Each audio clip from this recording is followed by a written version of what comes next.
भाई जो गुरु वचन पे डट गए, कट गए फंद 84 के। ब्रह्म की ओम नाम की साधना भी क्यों नहीं करनी चाहिए, सर्वश्रेष्ठ क्यों नहीं है। एक चुणक नाम का ज्ञानी ऋषि आत्मा था। उसने ओम नाम का जाप तथा हठयोग हजारों वर्ष किया, जिससे उसमें सिद्धियां आ गई। ब्रह्म की साधना करने से जन्म मृत्यु स्वर्ग नरक का चक्कर सदा बना रहेगा, क्योंकि गीता अध्याय 2 श्लोक 12, गीता अध्याय 4 श्लोक 5 और गीता अध्याय 10 श्लोक 2 में गीता ज्ञान दाता ब्रह्म ने कहा है कि हे अर्जुन, तेरे और मेरे अनेकों जन्म हो चुके हैं, तू नहीं जानता, मैं जानता हूं। अब बताओ, स्पष्ट रूप से गीता का ज्ञान देने वाला भगवान साफ साफ कह रहा है, अध्याय नंबर 4 श्लोक 5, अध्याय 4 श्लोक 9, अध्याय 10 श्लोक 2 कि अर्जुन तेरे और मेरे बहुत से जन्म हो चुके हैं, तू नहीं जानता, मैं जानता हूं। उसके बावजूद भी हम लोग गीता ज्ञान देने वाले भगवान को परमात्मा कह रहे हैं, अजरो अमर कह रहे हैं, अविनाशी कह रहे हैं, जबकि वो तो खुद कह रहा है कि मैं तो जन्मता और मरता हूं। तो हमारे धर्म गुरुओं को क्या खाक ज्ञान था इन शास्त्रों का, केवल तोते की तरह संस्कृत में रट्टा लगाते थे, बाकी सार नहीं निकाल पाए, ना समझ पाए। क्या कह रहा है, साफ साफ कह रहा है, देखो आप लोग गीता प्रेस गोरखपुर से प्रकाशित ओरिजिनल गीता, जिसको हिंदू समाज बड़ी एथेंटिक मानता है, विश्वसनीय मानता है, आप जी लाकर 100-150 रुपए में आएगी, आप जी लाकर देख लेना, पढ़ लेना। जो श्लोक यहां सतगुरु रामपाल जी परमेश्वर जी के द्वारा लिखे गए हैं, आपको एज इट इज मिलेंगे। देखिए कौन कौन से अध्याय हैं, क्योंकि गीता अध्याय 2 श्लोक 12, गीता अध्याय 4 श्लोक 5, गीता अध्याय 10 श्लोक 2 में गीता ज्ञानदाता ब्रह्म ने कहा कि अर्जुन तेरे और मेरे अनेकों जन्म हो चुके हैं, तू नहीं जानता, मैं जानता हूं। तू, मैं तथा ये सारे राजा लोग पहले भी जन्मे थे, आगे भी जन्मेंगे, यानी जन्म मरण चलता रहेगा। ये ना सोच कि हम सब अभी जन्मे हैं, मेरी उत्पत्ति को महर्षि जन तथा ये देवता नहीं जानते, क्योंकि ये सब मेरे से उत्पन्न हुए हैं। ये काल क्या कह रहा है, ब्रह्म क्या कह रहा है कि मेरी उत्पत्ति को, कि मेरा जन्म कैसे होता है, मेरी मृत्यु कैसे होती है, ये महर्षि लोग नहीं जान सकते, ये ब्रह्मा विष्णु महेश नहीं जान सकते। क्यों? क्योंकि काल कह रहा है कि इन सबको तो मैंने उत्पन्न किया है, ये सब मेरे से नीचे हैं। तो सही बात है, बाप की उत्पत्ति को, बाप की डेट ऑफ बर्थ को बेटे नहीं बता सकते, बाप की डेट ऑफ बर्थ तो दादा बताएगा, दादा। तो आज धरती पर वो दादा, ये कबीर भगवान सतगुरु रामपाल जी प्रकट हैं, और इन्होंने आकर बताई है इस ब्रह्म की जन्म और मृत्यु कब होती है, कैसे होती है, ये जन्मता भी है, मरता भी है, ये है वो सबका दादा, सबका दादा। इससे स्वयं सिद्ध है कि जब गीता ज्ञानदाता ब्रह्म भी जन्मता मरता है, तो इसके पुजारी अमर कैसे हो सकते हैं। अब सही बात है, जब ये काल जो गीता का ज्ञान दे रहा है, जब ये खुद ही जन्म और मृत्यु में है, तो भला इसकी पूजा करके, जो कि चारों वेदों में और गीता में केवल इसी की पूजा का मंत्र है ओम, तो जब ये खुद ही जन्मता और मरता है, तो काल की पूजा करके, ब्रह्मा विष्णु महेश की पूजा करके इनके पुजारी भला कैसे अमर हो जाएंगे, वो कैसे सदा सदा के लिए मोक्ष प्राप्त कर पाएंगे। इसलिए उस परमेश्वर की पूजा करनी चाहिए, परम अक्षर ब्रह्म की, कबीर देव की, जिसकी पूजा से, जिसकी भक्ति से फिर ये प्राणी संसार में लौटकर दोबारा नहीं आता है। इससे यह सिद्ध हुआ कि ब्रह्म की उपासना से वह मोक्ष नहीं हो सकता जो गीता अध्याय 18 श्लोक 62 में तथा अध्याय 15 श्लोक 4 में कहा है। इन श्लोकों में गीता ज्ञानदाता ने स्पष्ट निर्देश दिया है कि हे भारत, तू सर्व भाव से उस परमेश्वर परम अक्षर ब्रह्म की शरण में जा। देखो, ये गीता का ज्ञान देने वाला, वेदों का ज्ञान देने वाला ब्रह्म, ये काल बिल्कुल साफ साफ अर्जुन को कह रहा है, यानी अपनी भक्ति करने के लिए भी मना कर रहा है अर्जुन को। अर्जुन का मतलब है आम समाज, आम प्राणी, और वो काल ब्रह्म अर्जुन के माध्यम से संदेशा दे रहा है कि मुझ ब्रह्म की, मुझ काल की, मुझ गीता का ज्ञान देने वाले ज्योति निरंजन की भक्ति करने से कोई फायदा नहीं है, जन्म और मृत्यु का रोग नहीं कटेगा। इसलिए हे भारत, हे अर्जुन, तू सर्व भाव से, यानी हर प्रकार से और सब बातों को छोड़कर उस एक परमेश्वर की शरण में जा। ये काल अपने से अन्य उस परमात्मा की शरण में जाने के लिए कह रहा है। हे भारत, तू सर्व भाव से उस परमेश्वर यानी परम अक्षर ब्रह्म की शरण में जा। उस परमेश्वर की कृपा से ही तू परम शांति को तथा सनातन परम धाम अर्थात सतलोक को प्राप्त होगा। यानी परम शांति, जहां जाने के बाद कोई दुख नहीं, कोई कष्ट नहीं, कोई बुढ़ापा नहीं, कोई मौत नहीं। कहते हैं वो परम शांति तो तुझे उस तत्वदर्शी संत की शरण में जाने के बाद, उसके द्वारा बताई गई साधना को सफल करने के बाद ही प्राप्त होगा, जब तू सतलोक में चला जाएगा। उस परमेश्वर की कृपा से ही तू परम शांति को तथा सनातन परम धाम अर्थात सतलोक को प्राप्त होगा। तत्व ज्ञान समझकर उसके पश्चात परमात्मा के उस परम पद की खोज करनी चाहिए, अर्थात सतलोक के लिए फिर दृढ़ होकर भक्ति करनी चाहिए। जहां जाने के पश्चात भगत फिर लौटकर संसार में कभी नहीं आते। इस काल के 21 ब्रह्मांड वाले संसार में फिर वो व्यक्ति कभी नहीं आता। विचार करें कि गीता ज्ञानदाता तो स्वयं जन्मता मरता है, इसलिए ब्रह्म यानी काल की पूजा से होने वाली गति अनुत्तम कही है। गीता अध्याय 7 श्लोक 18 में इसने अपनी भक्ति को भी अनुत्तम कहा, घटिया कहा है। अब चुनक ऋषि का प्रसंग आगे सुनाते हैं। चुनक ऋषि ने ओम नाम का जाप तथा हठ योग किया।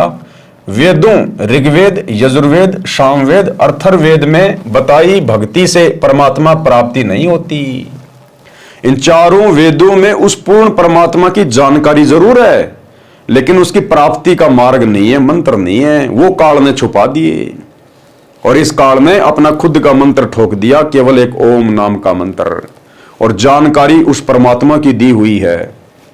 इसलिए इन चुनक ऋषि जैसी आत्माओं ने वेदों को पढ़ा और जैसा इनको ज्ञान था उस आधार से इन्होंने इस काल को, इस ब्रह्म को ही इन्होंने परमात्मा मान लिया और उस ओम मंत्र को निकाल लिया कि भाई यही ओम मंत्र है उस परमात्मा की प्राप्ति का, और उसी को फाइनल भक्ति मान के दिन रात एक कर दी। वेदों ऋग्वेद, यजुर्वेद, सामवेद, अथर्ववेद में बताई भक्ति से परमात्मा की प्राप्ति नहीं होती है। इसका प्रमाण गीता अध्याय 11 श्लोक 47 व 48 में है। गीता ज्ञान दाता ब्रह्म ने यानी काल ने बताया कि हे अर्जुन, मुझ काल ब्रह्म का यह विराट रूप है। मेरे इस रूप के दर्शन तेरे अतिरिक्त पहले किसी को नहीं हुए।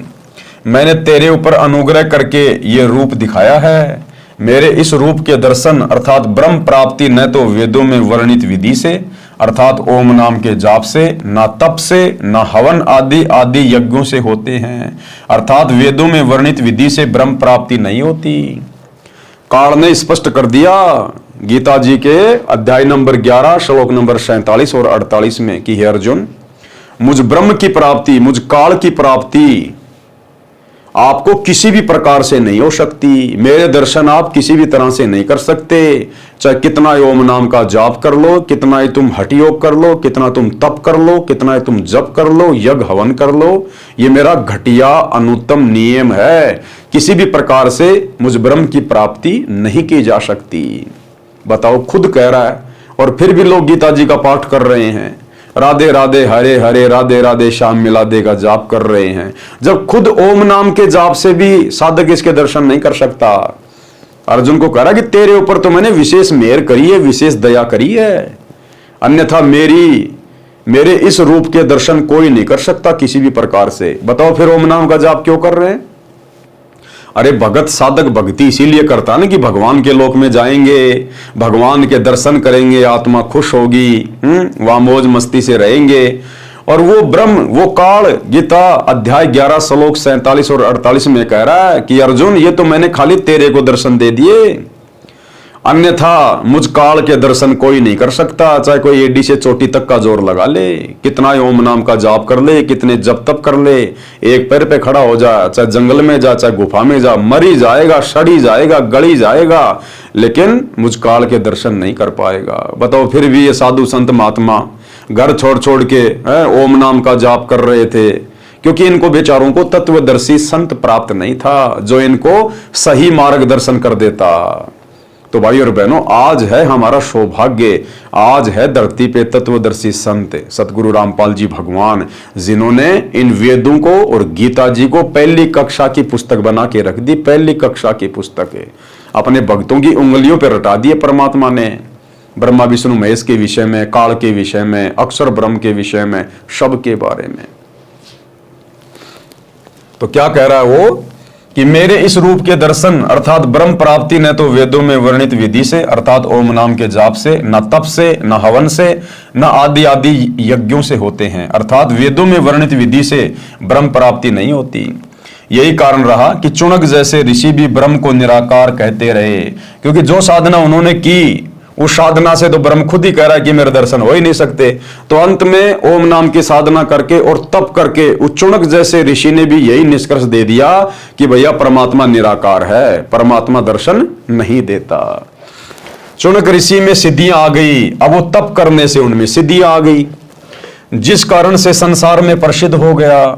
सिद्धि प्राप्त भगत अपनी वर्षों की साधना से की गई चार्ज बैटरी से किसी को श्राप देकर अपनी भक्ति का नाश करते हैं, किसी को आशीर्वाद देकर अपनी भक्ति का नाश करते हैं, किसी पर सिद्धि से जंत्र मंत्र करके अपनी भक्ति का नाश करते हैं तथा संसार में प्रशंसा के पात्र बनकर स्वयं प्रभु बन बैठते हैं, और फिर अगले जन्मों में गधे कुत्ते सुअर बनकर फिर लोगों के लठ खाते हैं। यह है काल की भक्ति की उत्तम उपलब्धि। फिर आगे परमात्मा ने बताया कि एक मानदाता चक्रवर्ती राजा था, उसका पूरी पृथ्वी पर राज्य था। उसने अपने राज्य में यह जांचना चाहा कि क्या पृथ्वी के अन्य राजा जो मेरे अधीन हैं, क्या उनमें से कोई स्वतंत्र होना चाहता है। इसलिए राजा ने अपने निजी घोड़े के गले में एक पत्र लिखकर बांध दिया कि जिस किसी राजा को मानधाता राजा की पराधीनता स्वीकार ना हो वो इस घोड़े को पकड़ ले। यानी अश्वमेघ यज्ञ किया। पूरी पृथ्वी पर उस राजा मानधाता का शासन था और उसने ये चेक करना चाहा कि कहीं कोई राजा मेरी अधीनता स्वीकार तो नहीं करना चाहता, कहीं खुद तो स्वतंत्र होकर राज्य नहीं करना चाहता।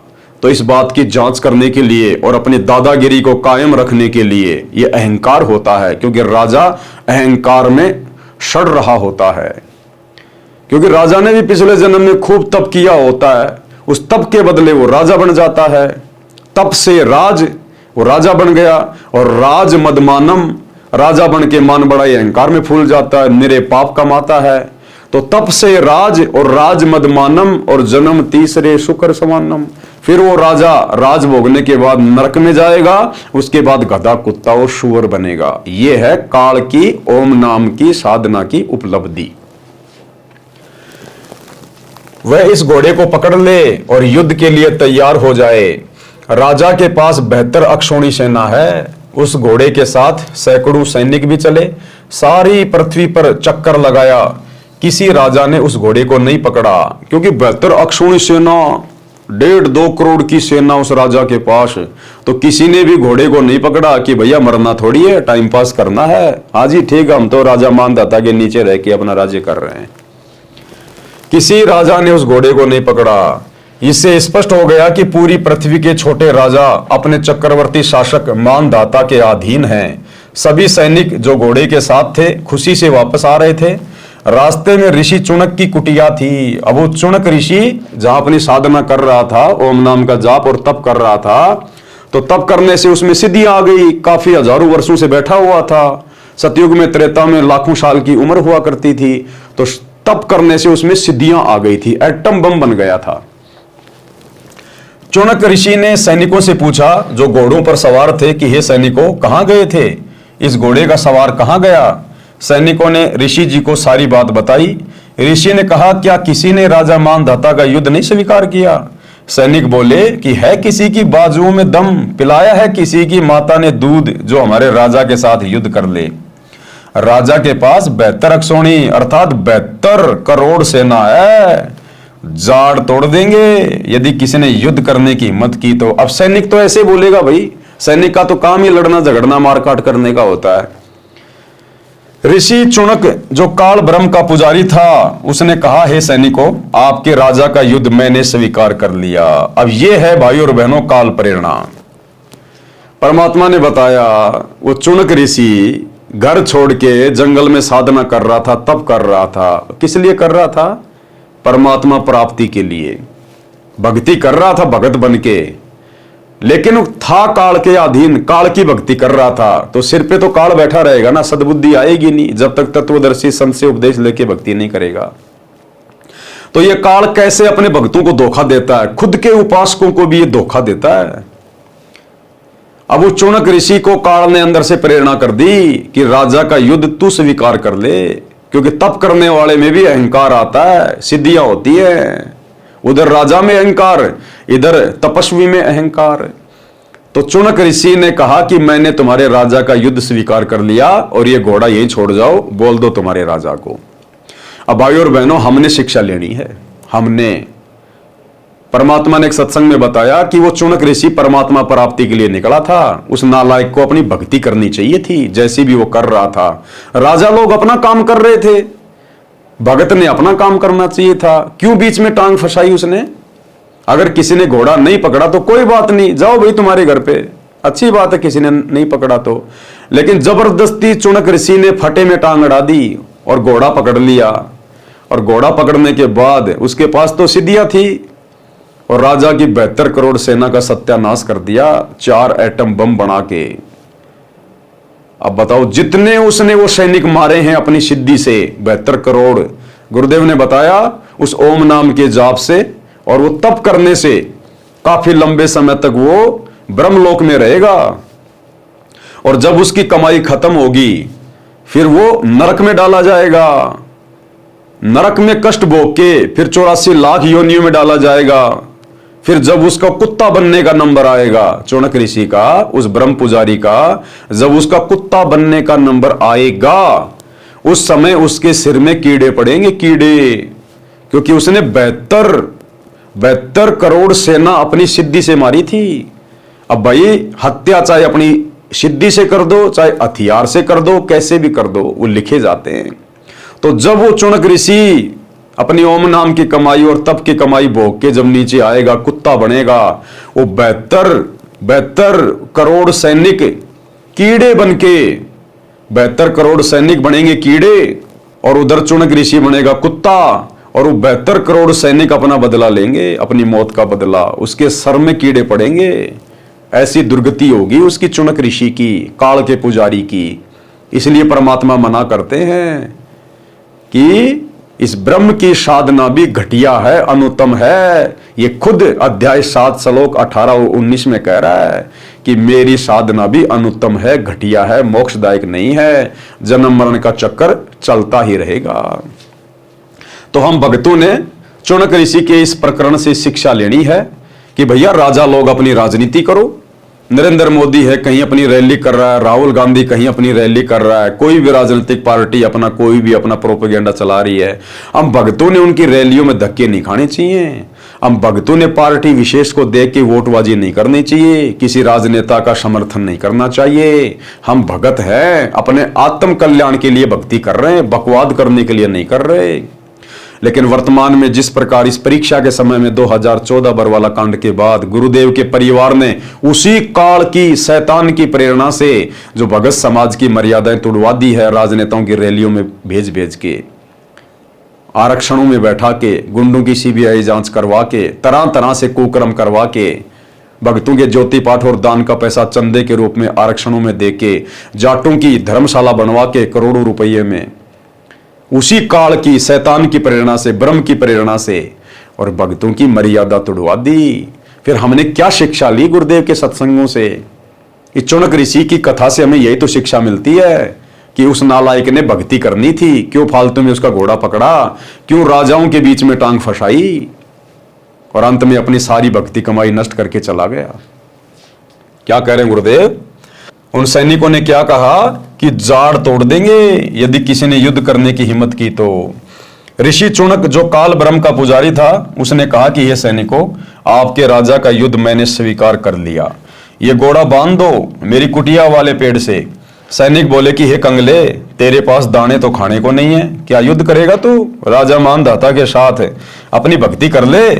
वो सैनिक क्या कह रहे हैं कि चुपचाप अपनी भक्ति कर ले। अरे हम भी तो ये कह रहे हैं इन सतलोक आश्रम वालों से कि भैया चुपचाप अपनी भक्ति कर लो, ये पाखंड करना छोड़ दो, ये राजनेताओं के पीछे दौड़ना छोड़ दो, चुपचाप अपनी भक्ति कर लो। तो वो सैनिक बेचारे फिर भी उसको समझा रहे हैं कि भगत जी तेरी भक्ति कर ले, तू फालतू में राजाओं के बीच में टांग मत फंसा। लेकिन अहंकार, अपनी भक्ति कर ले, क्यों शात बोल दे रही है तेरी, यानी क्यों तेरे सिर के ऊपर तेरी मौत मंडरा रही है, अर्थात तेरी क्यों शामत आई है। ऋषि ने कहा जो होगा सो देखा जाएगा, जाओ कह दो तुम्हारे राजा को कि तुम्हारा युद्ध चुनक ऋषि ने स्वीकार कर लिया है। राजा को पता चला तो सोचा कि आज एक कंगाल सिरफिरे ऋषि की हिम्मत हुई है, कल कोई दूसरा हिम्मत करेगा। बुराई को प्रारंभ में ही समाप्त कर देना चाहिए। जनता को भयभीत करने के लिए, एक व्यक्ति को मारने के लिए, यानी चुनक ऋषि को मारने के लिए राजा मानधाता ने 72 करोड़ सेना की 4 टुकड़ियां बनाई। एक टुकड़ी 18 करोड़ सैनिक पहले भेजे ऋषि से युद्ध करने के लिए। काल ब्रह्म के पुजारी चुनक ऋषि ने सिद्धि शक्ति से 4 पुतलियां बनाई, जैसे आजकल वैज्ञानिकों ने परमाणु बम बना लिए, एटम बम बना लिए। काल ब्रह्म के पुजारी चुनक ऋषि ने सिद्धि शक्ति से 4 पुतलियां बनाई, अर्थात 4 परमाणु बम तैयार किए। एक पुतली छोड़ी, उसने 18 करोड़ सेना को काट डाला। राजा ने दूसरी टुकड़ी भेजी, ऋषि ने दूसरी पुतली छोड़ी। इस प्रकार राजा मानधाता की 72 अक्षोणी यानी 72 करोड़ सेना का नाश काल ब्रह्म के पुजारी चुनक ने कर दिया। अब गुरुदेव कह रहे विचार करो, ऋषि महर्षियों को राजाओं के बीच में टांग नहीं अड़ानी चाहिए। क्या कह रहे हैं गुरुदेव कि ऋषि महर्षियों को, यानी आज से पहले द्वापर, त्रेता और सतयुग में जो भक्ति करते थे उनको ऋषि महर्षि कहा करते थे। अब कलयुग में उनको भगत कहने लग गए, जैसे आप और हम वर्तमान में भगत कहे जाते हैं। पहले भक्तों को ऋषि महर्षि कहा जाता था। तो क्या कह रहे हैं गुरुदेव कि भक्तों को राजाओं के बीच में टांग नहीं अड़ानी चाहिए। बताओ फिर, क्या वही परमात्मा, वही सतगुरु जो हमें इतनी अच्छी शिक्षा दे रहा है, क्या आज हिसार जेल में जाने के बाद क्या नरेंद्र मोदी की रैलियों में अपने भक्तों को भेजेगा? क्या बीजेपी को वोट डलवाएगा? क्या कभी कांग्रेस को वोट डलवाएगा? जो परमात्मा खुद हमें इन राजाओं से दूर रहने की सलाह दे रहे हैं, दुनिया को सलाह दे रहे हैं। विचार करें, ऋषि महर्षियों को यानी भक्तों को, संतों को राजाओं के बीच में टांग नहीं अड़ानी चाहिए। कारण यह है कि ऋषि जनों ने यानी भक्तों ने हजारों वर्ष ओम नाम का जाप किया, परमात्मा प्राप्ति के लिए परमात्मा मिला नहीं, क्योंकि गीता अध्याय 11 श्लोक 47-48 में लिखा है कि वेदों में यानी 4 वेदों ऋग्वेद, यजुर्वेद, सामवेद तथा अथर्ववेद में वर्णित भक्ति विधि से ब्रह्म यानी काल प्राप्ति नहीं है। इसलिए इससे ऋषियों में सिद्धियां प्रकट हो जाती हैं। अज्ञानता के कारण उसी भूल भुलैया को ये भक्ति की उपलब्धि मान बैठे, जिस कारण से भक्ति करके भी उस पद को नहीं प्राप्त कर सके। जहां जाने के पश्चात पुनः जन्म नहीं होता, क्योंकि इनको तत्वदर्शी संत नहीं मिले। सूक्ष्म वेद में कहा है कि अब आप और हमारा सौभाग्य देखो भाई और बहनों, चुनक जैसे ऋषि को भी, दुर्वासा जैसे ऋषि को भी, वशिष्ठ और विश्वामित्र जैसे ऋषियों को भी तत्वदर्शी संत नहीं मिला तो इन्होंने उसको स्वीकार नहीं किया। और आज आप और हमें देखो, इस घोर कलयुग में परमात्मा तत्वदर्शी संत के रूप में आकर मिल चुके हैं और हमें पूरा इतिहास बता दिया कि भक्तों ने क्या क्या गलतियां की आज से पहले, और तुम लोगों ने किस प्रकार सावधानी बरत के अपनी भक्ति को सफल करना है। जो गुरु वचन पे डट गे, कट गे फंद 84 के, कट गे फंद 84 के, कट गे फंद 84।